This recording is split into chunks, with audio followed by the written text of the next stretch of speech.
their bread and butter shot is to make contact in the vertical racket face.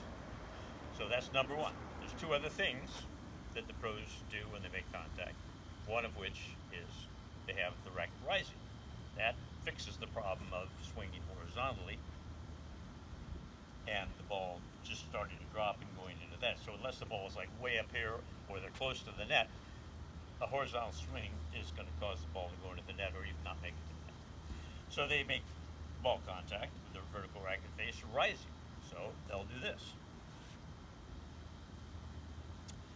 Now you notice that this rising racket, I'm getting it to rise by hitting out in front. Now when I say out in front, I'm saying, well, that's out, if the net's that direction, that's out in front of me toward the net. When I say out in front, that's what I mean. You'll also notice that when I swing out to contact, I've got the racket vertical. So racket vertical, racket rising, right? So that's what the pros do. When they do that, the racket rising causes the ball to be lifted because there's friction between the strings and the fuzz on the ball, and that causes the ball to be lifted. So that's what lifts it over the net. In addition to lifting the ball, because the ball is relatively light and doesn't resist spin, as you do this, that tends to spin the ball. Spin the ball.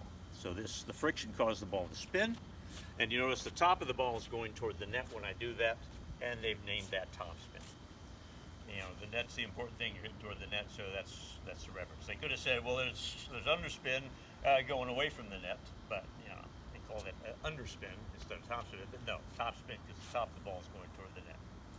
What does that do for you? What that does for you is the rotating ball, the fuzz, pulls air around over the top of the ball. And as the ball flies through the air, it meets air, and this ball coming up over the top bumps into the air it meets and creates a high pressure zone and pushes the ball down.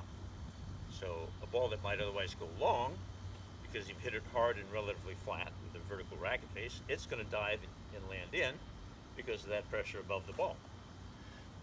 And as long as it matters, I'll mention the fact that as it's spinning, it pulls air underneath the ball away from the incoming air, which causes a low pressure, which helps suck the ball down. So it's being pushed down by high pressure and sucked down by low pressure. So that really causes the ball to dive.